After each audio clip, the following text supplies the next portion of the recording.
April 29th, 1945. Bavaria, Germany. The war is almost over.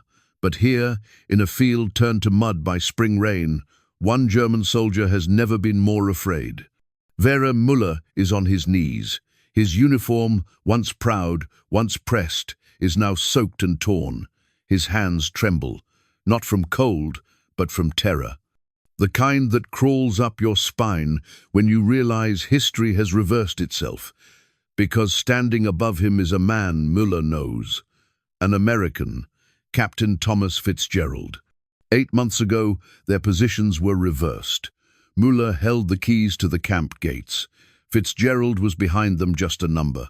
Prisoner 4,739, navigator of a B-24 shot down over France. Back then, Müller decided who lived well and who did not, who ate, who starved, who got medicine, and who died in the mud. Now, the roles are reversed. Now Müller is the one in the mud. And Fitzgerald, the man he mocked, the man he left to freezes holding a rifle. Rain drips from the barrel. The air between them feels carved from stone. Müller knows what happens next. He's heard the stories, revenge killings, executions on the spot, justice delivered with a single shot.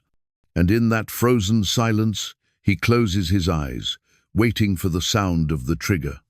But what happens next will not haunt Müller because of what Captain Thomas Fitzgerald does, but because of what he does not do. To understand that moment, to understand why an American soldier would spare the man who had once taken everything from him, we have to go back. 8 months earlier, Mossberg, Germany. August 1944. August 1944. The air over southern Germany is thick with dust and defeat. Thomas Fitzgerald, navigator of a B-24 called the Lucky Lady, is half-conscious when they drag him from the cattle car. He's lost 18 pounds in 2 weeks. His lips are cracked, his uniform stiff with dried blood. He can still hear the screams from that day, the day his plane came apart over France. Flak tore the wings to ribbons. He watched 3 friends die before their parachutes even opened. The rest were scattered across enemy countryside like broken feathers. The French resistance found him first. They hid him in a cellar, fed him bread and wine, whispered that help was coming. But before it could, the Gestapo arrived. 3 days of interrogation. No food, no water. Just the same question again and again until his mind blurred and his body gave up. When the train doors opened at Mossberg, sunlight hit him like a slap. And there, barking orders, limping slightly, cigarette dangling from his lip, stood the man who would define his captivity, Werner Müller, 27 years old, once a soldier at Kursk, now a guard. Too injured for combat, too angry for mercy. His left leg never healed right, his pride never healed at all. He looked at the new prisoners with open contempt. Schweine, he spat pigs. These were the Terrorflieger, the terror flyers, the propaganda warned him about. Men who dropped fire on Hamburg, on Dresden. Baby killers, they said. Not real men, not even human. Thomas shuffled forward through the line, trying to meet Müller's gaze, searching for any trace of humanity. He found none. Only eyes, dulled by years of hatred. The camp itself was worse than anything he'd imagined. Barracks built for 100 now held 800. Men slept in shifts. The smell, waste, sweat, sickness, rot seeped into the walls. The sound never stopped. Coughing, crying, boots on gravel. Food was a grey paste, ladled from buckets. Water came from a trough, shared with the dogs. Disease spread like smoke, dysentery, typhus, pneumonia. The weak were sent to rest barracks, where rest meant dying quietly out of sight. And through it all, Müller prowled. He wasn't the worst guard. There were sadists who beat prisoners bloody for sport, but he was the most consistent, cold, methodical. A man who believed cruelty was just another form of duty. He had rules. If your work details slowed down, you stood in the rain until you collapsed. If you spoke out of turn, no food. If you complained, the isolation box 6 feet by 6. No window, no light, no heat. Men came out of it hollowed, their minds scraped clean. Thomas learned quickly which guards to avoid. Müller topped the list. And yet, something in him refused to break. Even as his body shrank and his hope drained away, some quiet defiance stayed alive, a pilot's stubbornness, the belief that one day he'd see home again. But war has a way of testing every conviction, and soon that quiet defiance would meet the coldest winter Germany had seen in years, and the moment that would scar them both forever. December 1944, winter in Bavaria. The kind that doesn't just freeze, it punishes. The sky is grey steel. The wind cuts through the camp like a blade. Even the dogs refuse to bark anymore. Thomas Fitzgerald is on work detail, repairing a Grusso, section of barbed wire fence that's been torn loose by a storm. His gloves have holes. His fingers are blue. He's hammering a post into the ground when the metal slips from his numb hand and clatters onto the frozen mud. For one heartbeat, nothing happens. Then comes the voice. Dummkopf, Faule Amerikaner, idiot, lazy American. Müller's boots crunch through the snow as he limps toward him. He kicks the hammer away, sends it spinning across the ground, then snarls, "Stand up! Attention!" Thomas stands, slowly, his body's shaking. He knows what's coming. Everyone does. Punishment. Müller's kind of punishment. Minutes pass, then hours. The cold is a living thing, gnawing at his bones. First comes the shivering, then the numbness, then the stillness, the body's last trick to conserve heat before it gives up. Snow gathers on his shoulders, his vision swims. Somewhere, someone mutters for Müller to stop. A younger guard, Klaus, says something in German, voice trembling. Müller doesn't answer. He just lights a cigarette and smiles. Not the smile of rage or satisfaction, something emptier, the quiet, measured pleasure of control. The kind of smile Thomas will see in his nightmares for the rest of his life. 3 hours, then, mercifully, darkness. He collapses face first into the snow. The world fades to white. When he wakes, it's 4 days later. He's in the infirmary, a drafty shack with no heat and a single blanket. A German doctor, himself a prisoner, sits beside him. "You're lucky," the man says softly. 2 toes gone black, but you'll live. Frostbite, permanent nerve damage, a limp that will follow him for the next 50 years. Thomas stares at the ceiling beams. He thinks of his mother's voice back home in Wisconsin. "Do unto others as you would have them do unto you." But lying there, weak, starving, and missing part of his foot, he isn't sure he believes that anymore.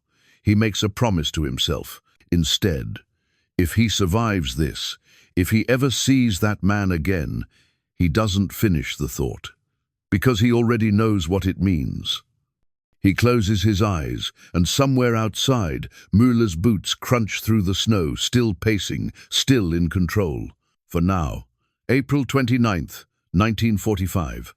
The camp wakes to a sound no prisoner dares believe is real engines.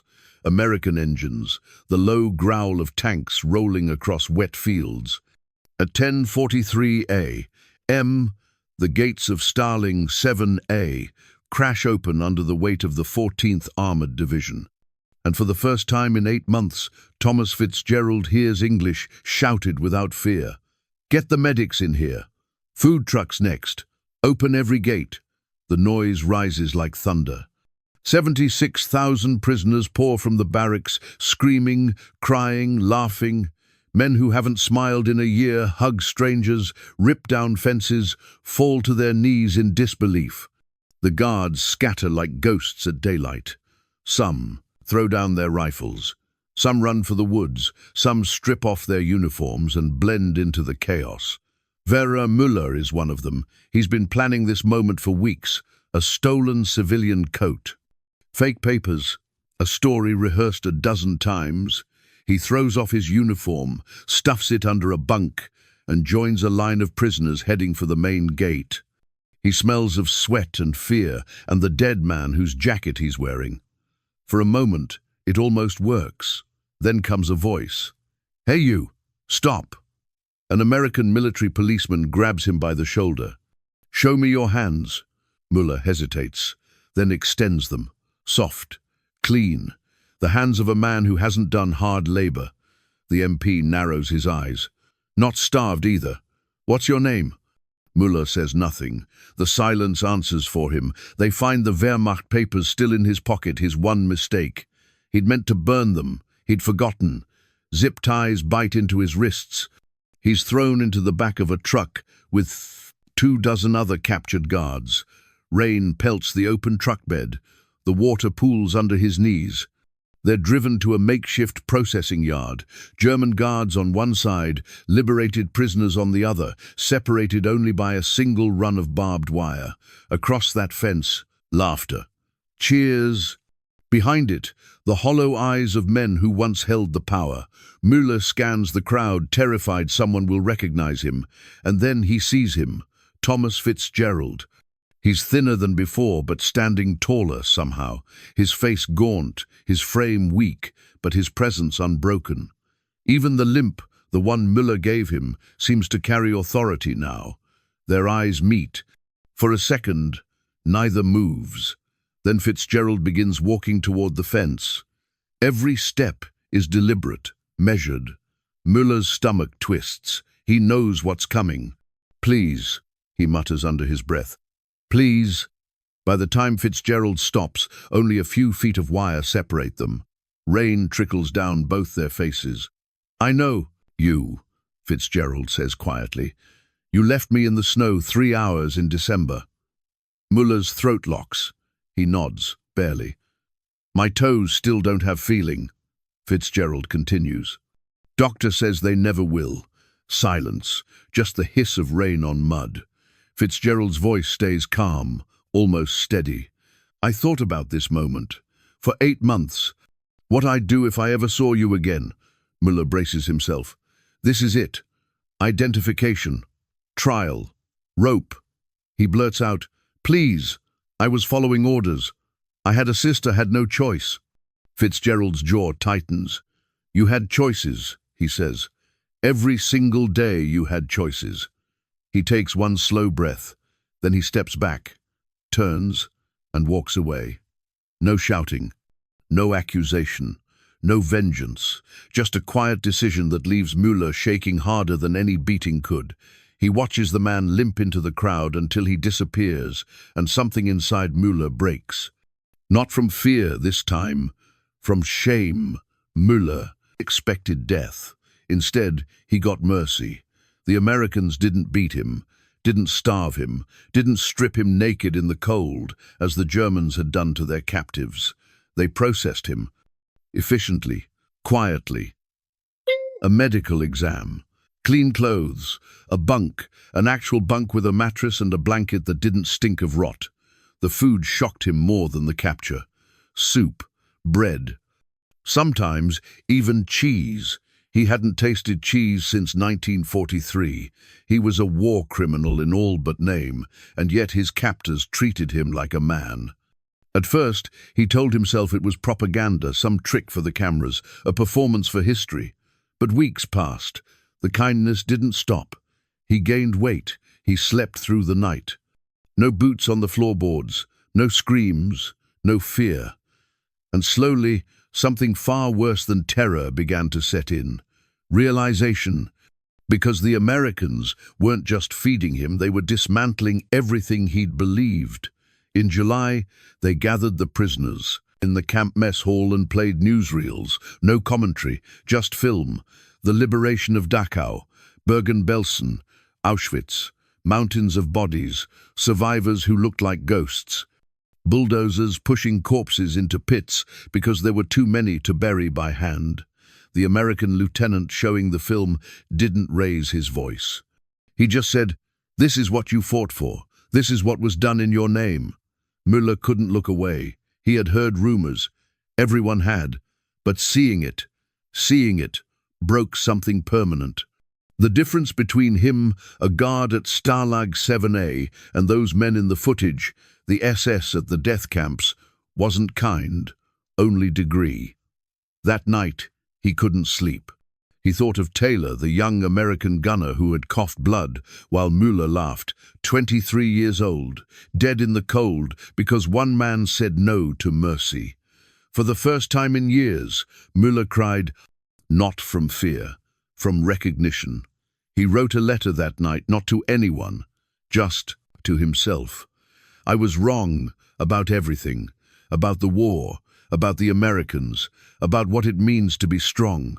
I thought mercy was weakness. I thought cruelty was power. An American prisoner could have destroyed me. He didn't.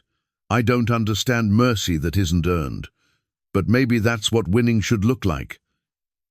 He folded the letter and kept it. Through his release, through his return to a home that no longer existed. Because when he finally boarded a train back to Bavaria, he found only ashes. His parents killed in a bombing raid, his sister living in a refugee tent, his city nothing but rubble and silence. And yet, even there, he saw something strange. American trucks unloading food, lumber, medicine. The same flag that had dropped fire on Munich was now delivering bread. He couldn't explain it, but he recognized it. It was the same mercy he'd seen in Captain Thomas Fitzgerald's eyes. Years later, as the Marshall Plan rebuilt Germany brick by brick, Müller began to understand. This was strategy, but also something deeper. Mercy turned into policy. He took work, clearing debris, then on road crews. Hard, honest labor that rebuilt more than just streets. It rebuilt a man. He met a war widow named Anna. They married, had a son. And when that son asked what the war had been like, Müller always gave the same answer: I was cruel when I had power. An American was merciful when he had power. That's why they won. Not because of tanks, because of values. He never said Fitzgerald's name. Some debts, he believed, couldn't be repaid, only honored. But time would test that belief. Because 44 years later, as a wall began to crumble in Berlin, the past would return. And with it, one last chance to say what he never had the courage to send. November 9th, 1989. Müller is 72 years old, retired, living alone in a small Munich apartment. His hands shake now not from fear, but age. On the television, crowds are climbing the Berlin Wall. Young people laughing, crying, hammering away at concrete that once divided a nation. The commentator's voice trembles. The wall is coming down. Müller watches in silence. He thinks of fences, of barbed wire, of another wall he once stood behind 8 months long, a lifetime thick. He thinks of the man on the other side, the American who had every reason to destroy him and didn't. And for the first time in decades, Müller reaches into an old wooden box under his bed, the one that holds everything he's never shown anyone. The unsent letter from 1945, the camp papers, the photograph of his wife and son. He unfolds the yellowed page, reads the words he wrote as a prisoner, then he begins a new letter. To Captain Thomas Fitzgerald, 14th Armored Division, if still alive. Sir, you will not remember me, but I remember you. I was a guard at Stalag 7A, Mossberg. I treated you with cruelty. I made your suffering worse than it needed to be. When our positions reversed, you chose mercy. I have spent 44 years trying to understand why. He writes until dawn, line after line, confession after confession. He writes about the Marshall Plan, about America's choice to rebuild instead of revenge, about how that mercy shaped everything: Germany's democracy, his son's freedom, his own conscience. He ends with, Germany is free tonight because America chose mercy in 1945. Your mercy, the mercy of men like you. He mails it, not knowing if it will ever reach its destination. 3 weeks later, a letter arrives from Milwaukee, Wisconsin. The handwriting is shaky but strong. Vera, I remember you. I remember the snow. I remember thinking I would die that day. I remember the smile on your face while I froze. I also remember the fence. When you begged for mercy, I walked away because I wasn't going to become you. My mother taught me, do unto others as you would. Have them do unto you, even especially when they haven't done the same. I don't forgive you. I'm not sure I can. My foot still hurts when it rains. I still see the faces of men who died in that camp. But I believe you've changed. That matters. Thomas Fitzgerald, Milwaukee, Wisconsin. They exchanged letters for 6 years. Never often. Just enough. Two men who once shared hate, now sharing humanity. Müller writes about his son, about Germany's rebirth. Fitzgerald writes about his grandchildren, about how strange it feels to grow old when the war still lives inside you. They never meet. Maybe that was best. Some wounds are easier to honor than reopen. Müller dies in 1995. Heart attack. Quick. Peaceful. His granddaughter finds the letters while cleaning his apartment, both the one he sent and the one he never did. She donates them to a museum in Munich, where they rest today, fragile pages, connecting two enemies who chose not to stay that way. And across the ocean. In Milwaukee, Captain Thomas Fitzgerald keeps a copy of the last letter on his nightstand. The paper is creased from years of reading. Below Müller's final line, "Thank you," Fitzgerald adds his own note in pencil. Mercy wins. April 29th, 1945. One man knelt in the mud, expecting a bullet. Another man walked away instead. That single choice made in silence, in rain, between barbed wire and mud, sent ripples through half a century. After the First World War, the Allies crushed Germany. They demanded reparations so severe the economy collapsed. They sowed resentment so deep it birthed Hitler. Revenge created the next war. But after 1945, America chose something radical. Not revenge, rebuilding.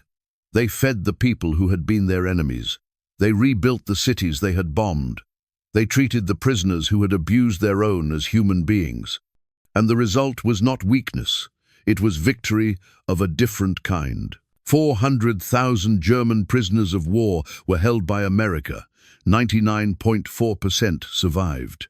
Those men went home and told their families, "The Americans treated us like men." Those stories became the foundation of trust that turned enemies into allies. When the Cold War came, when America needed a partner in the heart of Europe, Germany remembered who had shown them mercy. The Soviets took revenge, and 1 million German captives never returned. America gave mercy and built a democracy that endures. That's how the war was truly won, not just on the battlefield, but in the hearts of the defeated, by soldiers and statesmen who understood something deeper than vengeance, that how you treat your enemies when you win defines what kind of peace you build. Thomas Fitzgerald didn't forgive Müller that day. He didn't need to. Forgiveness is a gift for the past. Mercy is an investment in the future. Fitzgerald's mercy didn't erase what Müller had done, but it changed what Müller became, and what Germany became. That's the power of one quiet decision. No fanfare, no glory. Just restraint, the hardest form of courage. Because revenge is easy. Mercy takes strength, and in the years that followed, mercy built bridges where hatred once stood. Between soldiers, between nations, between two men who proved that humanity could survive even the ugliest war in history. When Vera Müller died, his letters were placed in an archive in Munich. They sit there, still testimony to what happens when mercy meets cruelty and refuses to become it. In a war defined by destruction, mercy built something that lasted: a friendship, a nation, a peace. One moment, one choice. 50 years of ripples. And maybe, if there's a lesson in it all, it's this: that the greatest victories aren't won by the men who pull the trigger, but by the ones who decide not to. So, if your family carries its own stories from that time of battles, of mercy, of survival, share them below. Because history doesn't just live in museums, it lives in choices. And sometimes the smallest mercy can change the world. Next time, the story of the Luftwaffe pilot who escorted a crippled B-17 bomber to safety and met the crew 40 years later. Another war story about enemies who chose humanity when mercy won again.